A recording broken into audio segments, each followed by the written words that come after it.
Thank you, Dallas. I love it when you're here.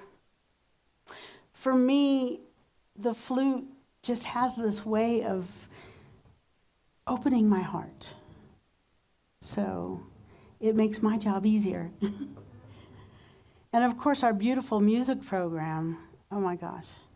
And you all know I've been saying this each week, how much I love that song Unwritten, because it brings up so many memories for me. And when Delanne starts singing it, I think of myself on my recumbent bike on a hill, looking upward, thinking, if I miss a pedal, I'm going to fall sideways. And that I just keep pedaling one at a time to get to the top. So that song, it's just so powerful. It brings me right back to that moment. So thank you for picking that song. It's beautiful. So it's the end of February already. Embracing the edge is what we've been talking about. And today's talk on the edge of the possible. And there's so many things to talk about. But before I go there, I want to talk about the season of nonviolence and Black History Month. Today's word in day 23 of the 64 days of nonviolence is prayer.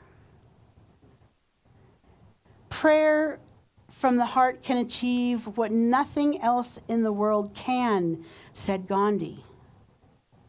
Begin and end the day with a prayer for peace. Let peace begin with you. And bio akafome, the times are urgent. We must slow down. And think about this.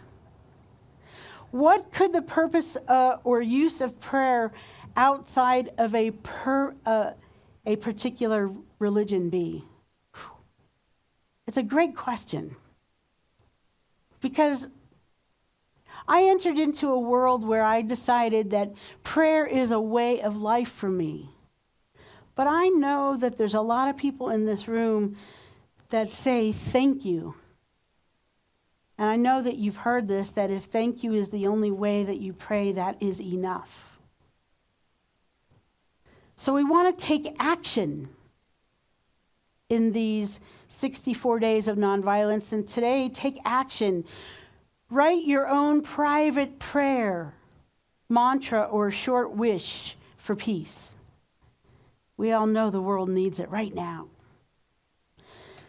So now, talking about Black History Month. There's so many Black people that have changed this world in so many profound ways. And I couldn't overlook someone that we lost this week. And that was the Reverend Jesse Jackson. He was born on October 8th in 1941, and he just passed on the 17th of February. We all know him as an American that fought for civil rights, LGBTQ rights, and a political activist. He was an ordained minister, a Baptist minister. He was a protege of Martin Luther King. He was at the forefront of civil rights movement and the most prominent civil rights leaders of the 20th century and the early 21st century. I also think of how he so encompassed and included LGBTQ rights in everything that he did. He was founder and the president of a Rainbow Push Coalition, one of America's foremost civil rights, religious, and political figures, as we know. He's been called, and I love this, the conscience of our nation. And I was so called and wanted to know more about him this week. And I kept seeing these videos of him doing affirmations.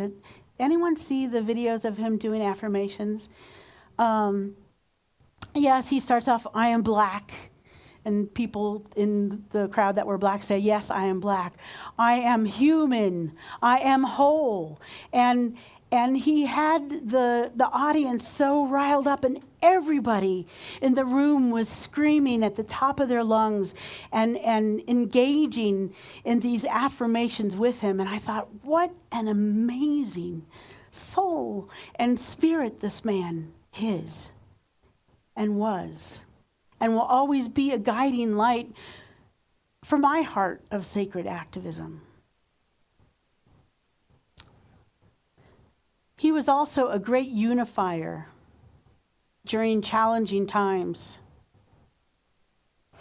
He is known for bringing people together in common ground across all lines of race, culture, class, gender, or beliefs. So I think today is the perfect day that we honor this man. Because he really was on the edge of possibility. And the edge of possibility is where dreams begin. The first thing I want to do, though, is have you close your eyes for a second. Be still. Because there is a place within where possibility is already alive.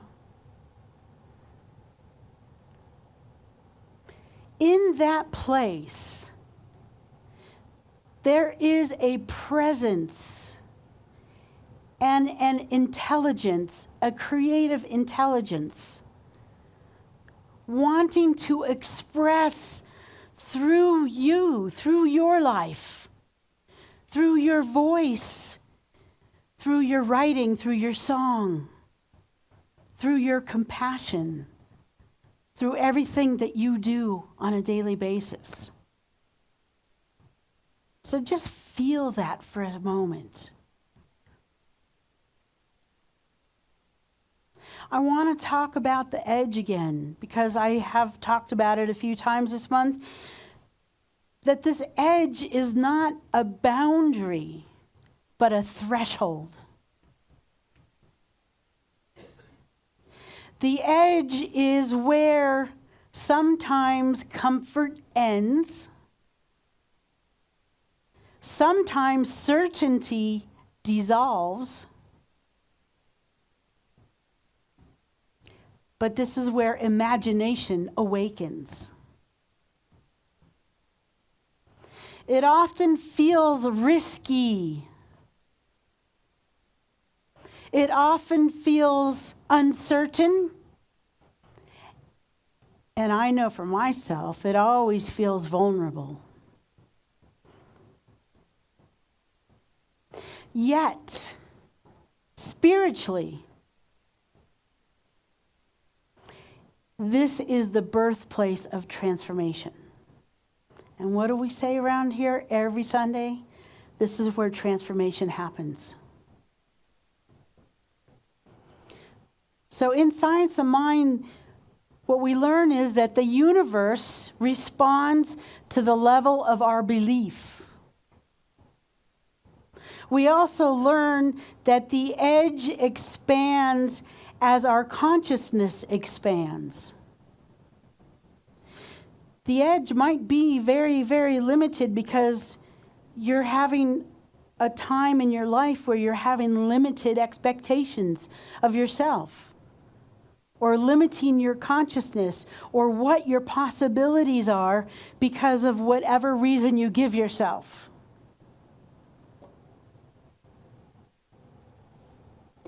We must go inward to find our courage and to live outwardly who we're meant to be. So it all starts here. and it ends up everywhere. The edge of possible begins in the silence. It begins in the listening. How many times has your intuition told you something and you didn't quite listen and you got that 2x4 upside your head because you didn't listen? I know that 2x4 very well. Right? I think we all do. We've all had those experiences. So here's my question. What is seeking to be born through you, Val? What is seeking to be born through you, Amanda? Nancy? What is seeking to be born through us that maybe we've been in fear or afraid to trust? There's always something knocking on our hearts.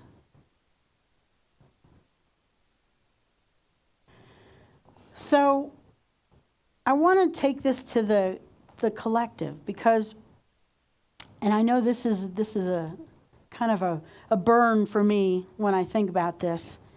See, because we're all co-creators in this shared reality that we see. And sometimes we don't like the shared reality that we see, but the truth is that we are all co-creating it. Ew, right? How did that happen?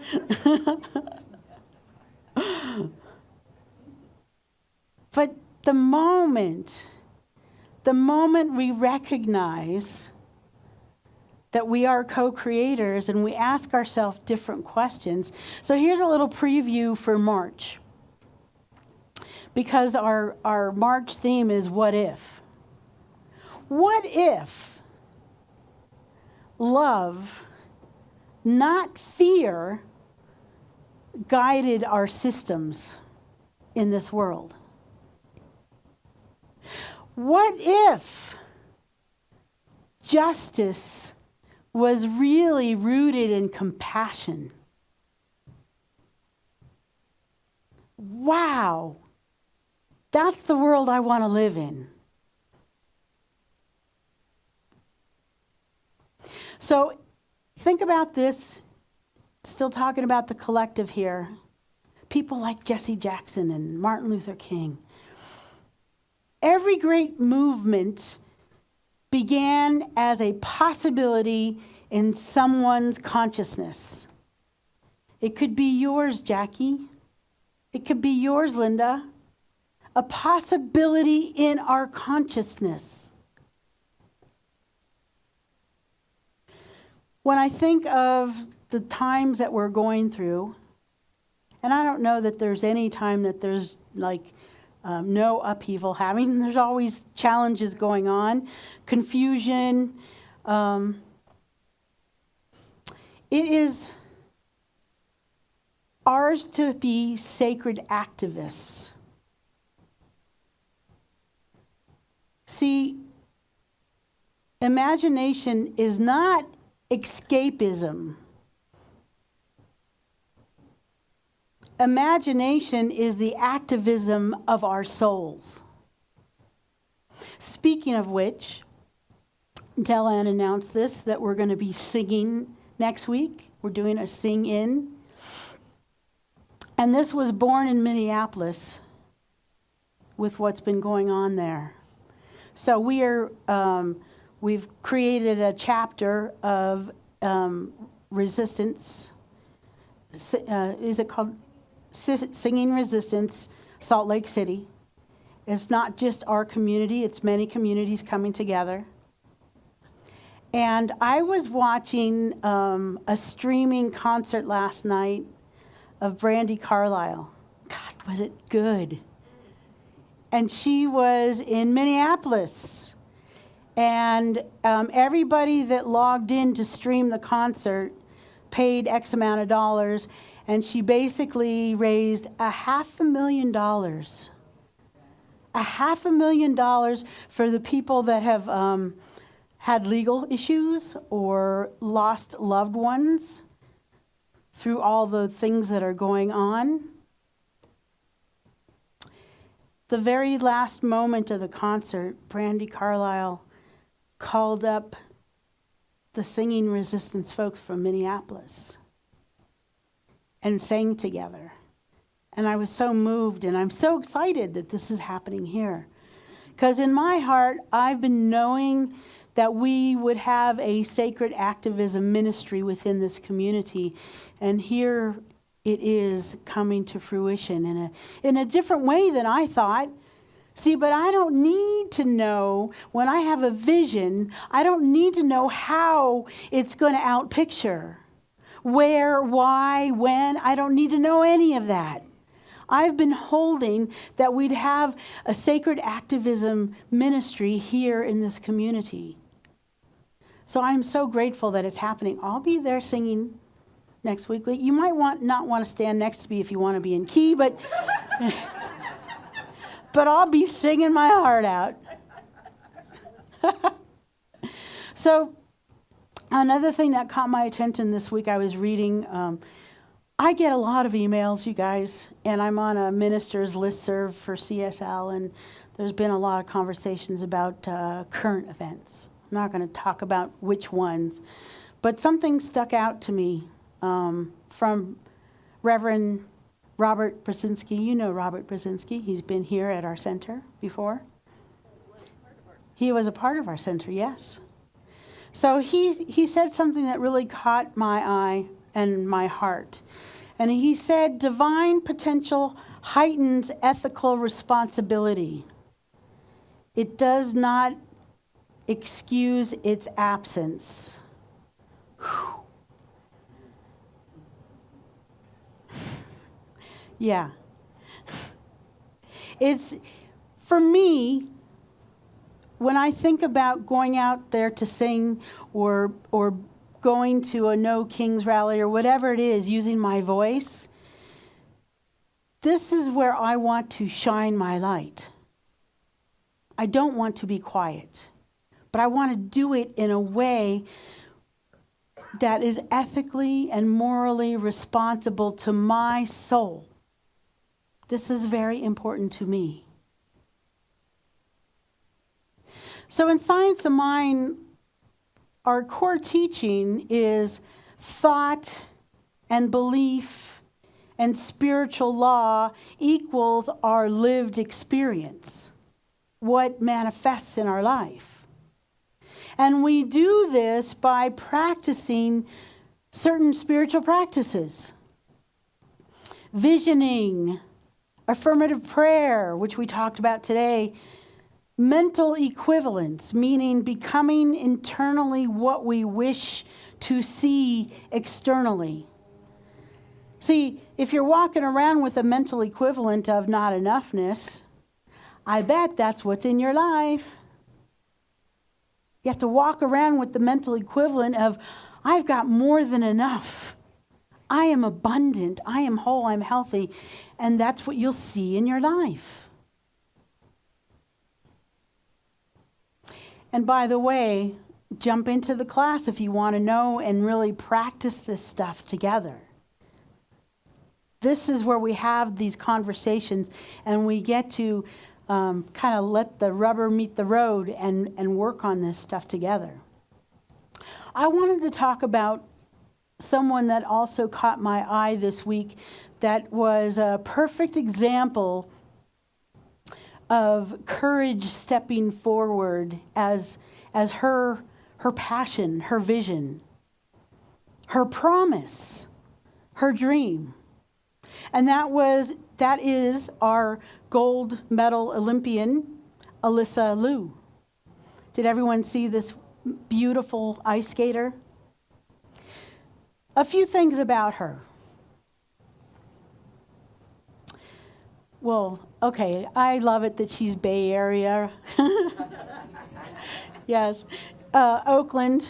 In fact, one of the favorite ice cream store that Brent and I used to go to, they've now gifted her ice cream for life. Basically, this young lady was the youngest U.S. champion in figure skating history at 13 years old. She faced intense pressure and expectations and global scrutiny because, you see, her father immigrated here from China because he was one of the people that spoke up at Tiananmen Square. And he had to come here to be safe. So she comes from an immigrant. She walked away from competition at 16 because she didn't like the pressure. She didn't like being told what to do and how to do it. Sounds like some people I know in this room.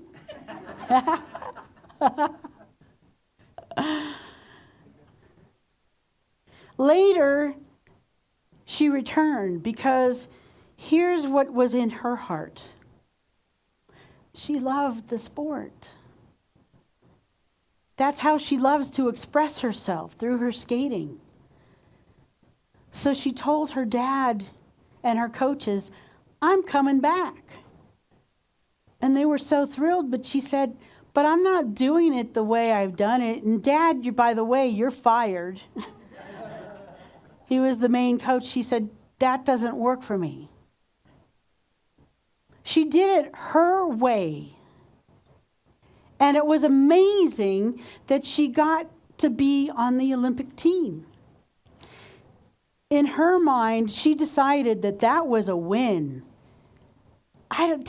Did you see her skate? Did everyone, hands? If you haven't seen her skate, go online and look at her because she is like love and light on skates. She is bright. You can tell how much fun she's having. She does it her way. Yeah, she's got piercings. Yeah, she's got bleached hair. Yeah, she is who she is, and that's how she shows up. And that's why it's so profound to me. See, she is brought into this world with this ability, this capability, this talent. They recognized it in her. They tried to make her a machine, and she said, no. I'm going to do it my way. I'm going to do it with the music I love, wearing what I want to wear. Here's the parallels. See, the edge is not about external achievement. It's about inner alignment. That's who she is. She was inner aligned with her purpose, with her talent, with her passion. That's why it was so fun to watch her. Her true possibility emerged the moment she honored her authentic self. How many times do we try to fit in? And it doesn't really honor our authentic self. And then we wonder why we don't get the results that we're hoping for. With her bleached hair and piercings, this Oakland girl didn't come to win. She didn't come to get a gold medal. She came to share her passion and love for her sport. And look what happened. So, the takeaway is that courage is not just pushing forward, it's choosing your truth over any societal expectations. That's powerful stuff. If I put it in a pill, I would take it. Red or the blue, I don't know. So, love and justice is spiritual vision. The edge of the possible is not just personal, like I said, you guys, it's collective. If you really have an idea, it's not just for you, it's for the world. Don't hold on to it. Don't hide it.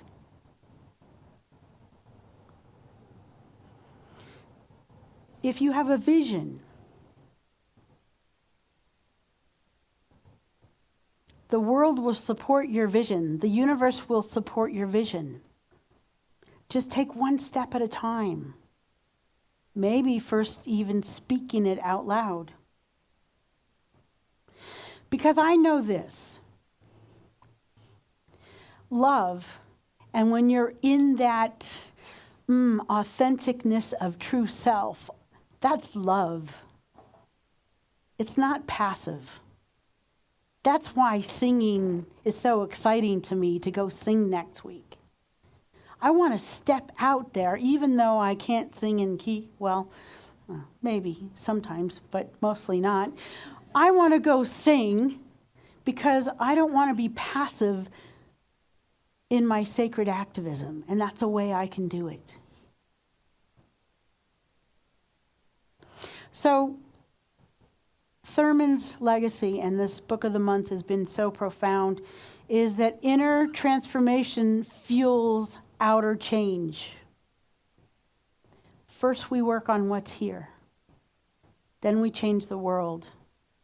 So what kind of world are we willing to imagine and then embody?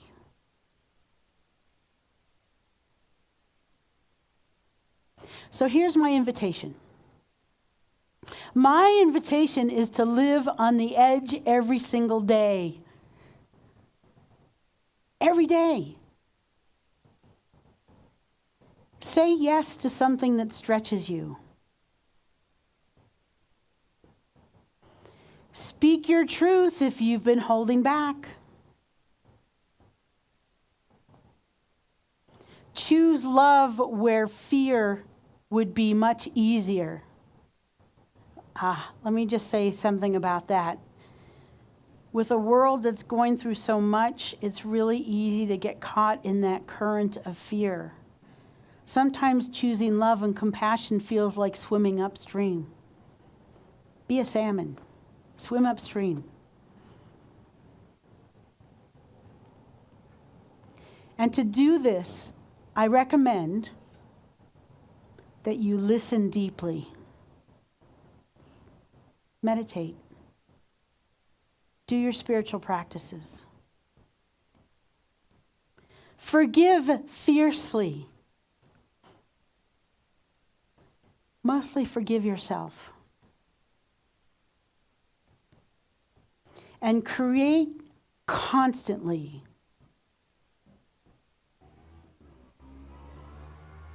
Here's a reminder.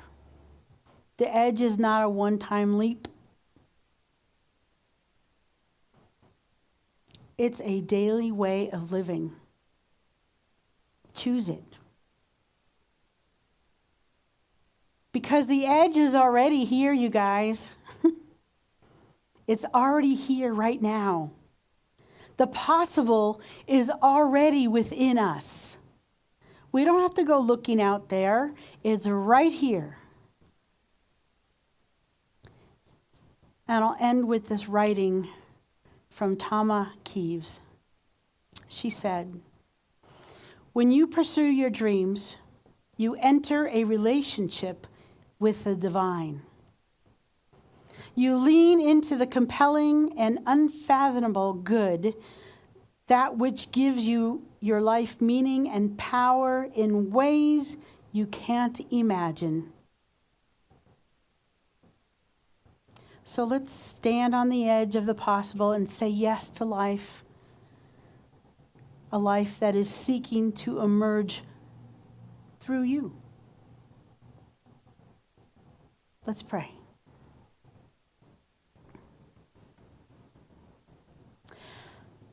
Just take in a deep breath. How grateful I am for the Reverend Jesse Jackson. How grateful I am for Elisa Liu and her contribution to my life. That 20-year-old showing me inspiration of how I want my life to be. How grateful I am for this teaching. these teachings. Grateful for this community. For our beautiful music program, our amazing AV team, our amazing volunteers, our board, our ministry council, all the people that behind the scenes are making this thing happen week after week after week. Grateful. Grateful to know there is only one power, one presence, one love. Whether you call it God, Spirit, Light, Allah, Jehovah, Hashem, the Way, the Force, Energy.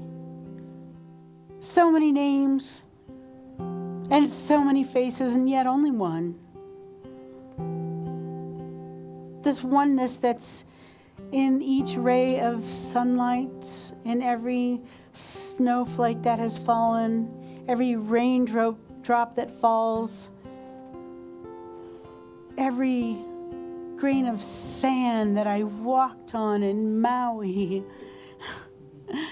every boulder and rock and beautiful mountain here in Salt Lake. It's everywhere.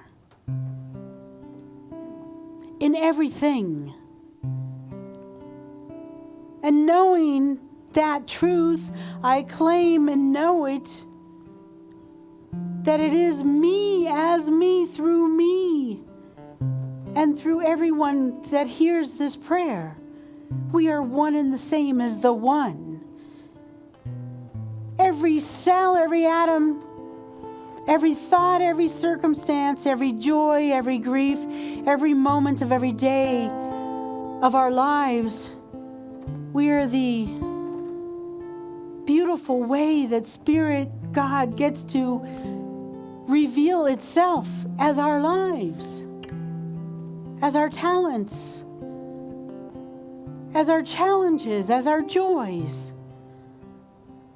There's no place that Spirit is not. Because I know this,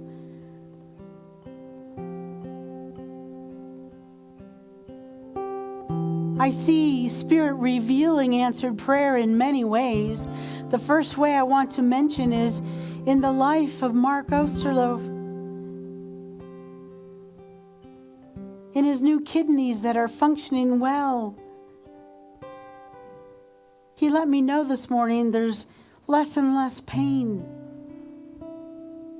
And soon he'll be back sitting in the seats with his smile, enjoying our community, our music, our connections. And Spirit gets to outpicture